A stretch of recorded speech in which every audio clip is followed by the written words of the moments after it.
نے اس ماحول میں کہی جو لوگوں کے لیے ناقابل یقین تھا. لوگ یہی اعتراض کرتے تھے کیسے ہوگا یہ, what are you saying, how can it be possible. یاد رکھیے ہماری تاریخ گواہ اس بات کی کہ we have always achieved the impossible which the world thought can never be done. حضور صلی اللہ علیہ وسلم ہجرت فرما رہے ہیں سیدنا ابو بکر صدیق رضی اللہ تعالیٰ عنہ کے ساتھ. سراقہ ان کے پیچھے گھوڑے پر آتے ہیں ان کو گرفتار کرنے کے لیے, اور واقعہ آپ کو یاد ہے جب وہ گھوڑا ان کا گرتا ہے اور وہ مسلمان ہو جاتے. حضور اس وقت خوشخبری دیتے ہیں سراقہ کو, سراقہ تمہارا اس وقت کیا حال ہوگا کہ جب تم ایران کے بادشاہ کے کنگن اپنے ہاتھوں میں پہنے ہوئے ہوگے. تو انوائرمنٹ سوچئے کہ حضور ظاہری طور پر خود جان بچا کے تشریف لے جا رہے ہیں مکہ سے مدینہ, اور خوشخبری کیا فرما رہے ہیں کہ تم اپنی زندگی میں پرشین امپائر کو کیپچر کرو گے, اس کے خزانے آئیں گے, وہ خزانے تم اپنے ہاتھوں میں پہنو گے. یقین کرنے والی بات ہے, امپاسبل. حضرت عمر رضی اللہ تعالیٰ عنہ کے دور میں پرشیا کیپچر ہوتا ہے,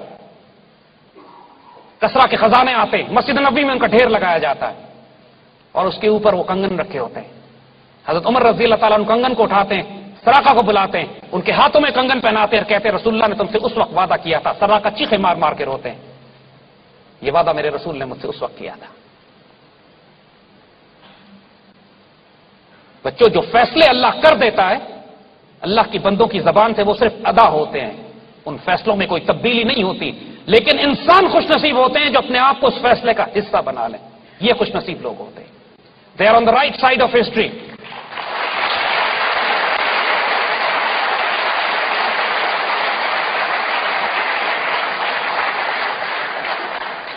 اسی ماحول میں سیدنا ابو بکر صدیق, سیدنا عمر, سیدنا عثمان, سیدنا علی رضوان اللہ اجمعین خوش نصیب ہو گئے. ابو لہب, ابو جہل بد نصیب ہو گئے. اپنے وقت کے مزاج کو سمجھو. آج اللہ نے کچھ فیصلے کر دیے, کچھ فیصلے ہو چکے ہیں, کچھ فیصلوں نے ہونا ہے. کچھ فیصلے عمل پذیر ہو چکے ہیں, کچھ فیصلوں نے عمل پذیر ہونا ہے. یہ اللہ کا حکم اور فیصلہ تھا. Against all odds, against all impossibilities, Pakistan will be created. It was created. Alhamdulillah. 50 lakh شہداء کے سائے میں یہ ملک بنا ہے. یہ ملک اس کو چھوٹا نہیں سمجھنا. یہ پوری 1400 سال کی امت کی تاریخ لے کر اپنے ساتھ آیا ہے. اللہ اس کے رسول کا سایہ ہے اس کے اوپر. یہ پاک سر زمین, یہ کشور حسین, یہ سب ہلالی پرچم, یہ پرچم ستارہ و ہلال, راسبر ترقی و کمال. یہ ترجمان ماضی بھی ہے, شان حال اور جان استقبال بھی ہے, اور اس پر سایہ خدا ذوالجلال بھی ہے. مایوس مت ہونا کبھی. بات ذہن میں رکھو بچوں, اللہ کے فضل سے تمہیں بتائیں اس پاکستان کا پوٹینشیل کیا ہے. ہمیں آج کہا جاتا ہے کہ اس پاکستان میں ہے کیا, یہ پاکستان رہے گا یا نہیں رہے گا, یہ پاکستان کیوں بنایا ہم نے. آئے آپ کو بتائیں اس پاکستان کا رول, اب تک ہم کیا رول ادا کر چکے ہیں. آج اگر پوری مشرق اور مغرب میں مسلمانوں کی آبرو کی حفاظت کسی حد تک اگر کی جا رہی ہے تو آپ کے اس پاکستان کی وجہ سے. آپ کے دشمن آپ کو زیادہ اچھی طرح جانتے ہیں. نوٹ نہیں کرتے میرے بچوں, اللہ کے فضل سے ہم نے جس فیلڈ میں ہاتھ رکھا ہے اس کی عروج پر پہنچے ہیں. کوئی پاسبلٹی نہیں تھی کہ یہ پاکستان بچ جاتا. اللہ کے فضل سے 1947 میں ہم بچے بھی, ہم عروج پہ پائے. ہمیں چوٹ لگی 71 میں, کوئی بات نہیں, قوموں کو لگتی ہے, لیکن اس وقت سے لے کر آج تک یہ پاکستان جس کو دنیا سمجھ رہی تھی کہ اب یہ پہلے 47 کے بعد پھر 71 کے بعد نہیں بچے گا, we rose to become a nuclear power.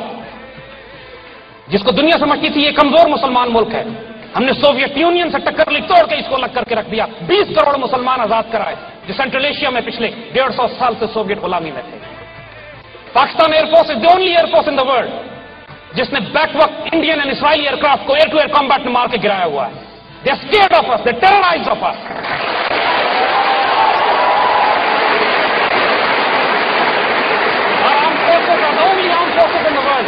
جو پوری مسلمان دنیا کی فورسز کو ہم تربیت دیتے ہیں اور ٹرین کرتے ہیں. We are the richest country on this God's earth. We are the biggest human resource potential. We are the most brilliant civilization and most educated people in the Muslim world with us. دنیا کا سب سے بڑا نہری نظام ہمارے پاس ہے. دنیا کے سب سے بڑا غلہ پیدا کرنے والا ملک ہم ہے. دنیا کے سب سے زیادہ اللہ کے رسول سے عشق اور محبت کرنے والی قوم ہم ہے.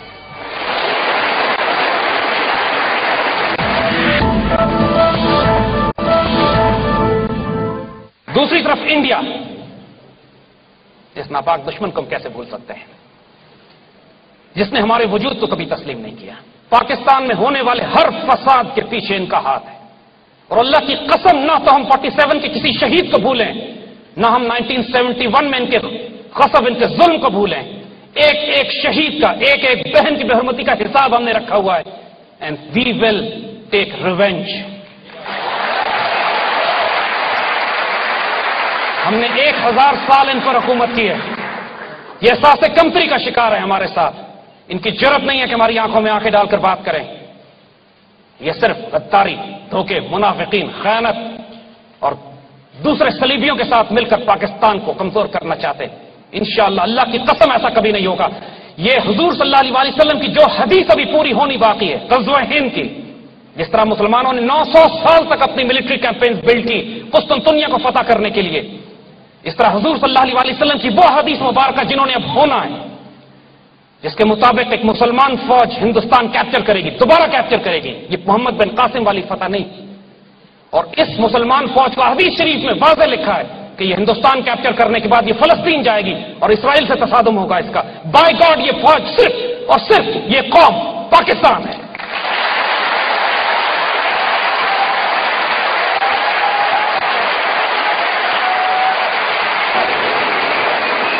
آپ خوش نصیب ہو کہ now the responsibility has been thrown at you۔ اب کون اس کو ضائع کرتا ہے، کون خوش نصیب ہوتا ہے، یہ اپنے اپنے نصیب ہیں۔ اگر آج پاکستان بیچ میں سے آپ نکال دیں، اللہ نہ کرے، تو پھر پورے خطے میں، ایشیا میں کوئی اور چھوٹا ملک بھی نہیں بچے گا، نہ بھوٹان بچے گا، نہ نیپال بچے گا، نہ بنگلہ دیش بچے گا، نہ سری لنکا بچے گا۔ It is Pakistan which is holding this entire region together. آپ دیکھتے نہیں ہیں what kind of amazing nation we are. جب پورے ملک پہ سوسائڈ بامنگ ہو رہی تھی، پورا ملک ڈپریشن اور مایوسی کا شکار تھا، اللہ کی طرف سے ایک حیرت انگیز سائن آتا ہے، out of nowhere we became the T20 world champion.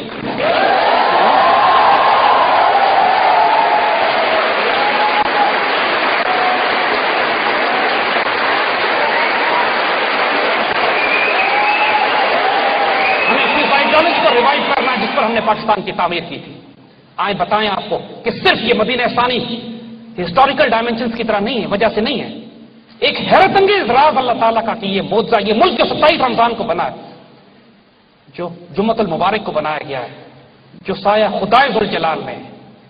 آئیے اس کی ایک حیرت انگیز ڈائمینشن آپ کو اور بتائیں۔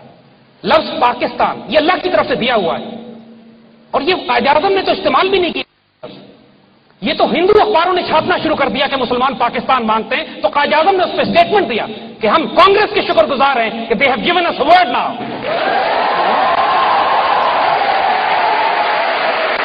Because this word had to come for a reason. I tell you the reason now, اور ہم پھر یہ کہیں گے، ذرا دل تھام کے سنیے گا۔ Word Pakistan consist of 2 words، Persian words.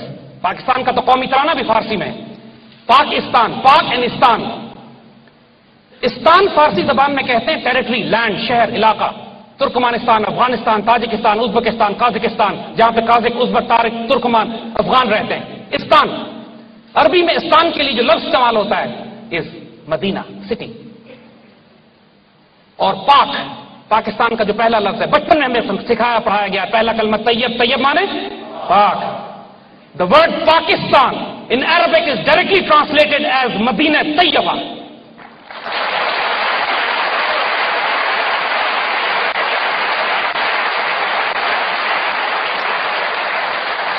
My dear children, realize the enormity of the task that has been given to you. Realize the time in which you have been born. اب ہم آپ کو وہی بات دوبارہ رپیٹ کرتے ہیں، خوش نصیب ہو کے اس دور میں پیدا ہوئے ہیں، خوش نصیب ہو کے اللہ تعالیٰ نے اپنی تقدیر اب تمہارے حوالے کرنی، تمہاری تقدیر اس کی تقدیر بنے گی، تمہاری رضا سے وہ لکھے گا کہ کیا کرنا چاہتے ہیں، لیکن شرط اس کی ایک دے دی ہے اس نے کہ محمد سے وفا تمہیں تم دے رہے ہیں، حضور صلی اللہ علیہ وسلم سے خیانت نہیں کرنا۔ Do not betray your Rasulullah. On the day of judgment, you should not be ashamed in front of him. A task was given to you. You abandoned it. علامہ اقبال، ختم ہے معاملہ عشق رسول کا ان پر، یہ سب کچھ کر کے he sacrificed everything he had and still ایک شعر جب وہ اپنا کہتے ہیں جس کے اوپر امت مسلمہ کی تاریخ میں ایسا کوئی شعر نہیں کہا گیا، کہ جب آخر میں حضور صلی اللہ علیہ وسلم کو مخاطب کر کے فرماتے ہیں وہ جو سب کچھ کر چکا ہے اس کا حال دیکھیے کیا ہے. مخاطب کر کے کہتے ہیں اللہ تعالیٰ کو تو غنی از دو عالم من فقیر، مالک آپ دو جہانوں کے غنی ہیں، بادشاہ ہے، کائنات کے مالک ہے، میں فقیر ہوں. روز محشر روز رہائے من پذیر، قیامت کے روز میری ایک درخواست مان لیجیے گا. آپ دو جہانوں کے مالک ہیں، میں فقیر ہوں، صرف ایک درخواست کرتا ہوں آپ سے، ایک دعا کرتا ہوں، قیامت کے روز میری ایک درخواست مان لیجیے گا. اگر تم ہی بینی حساب ناگزیر،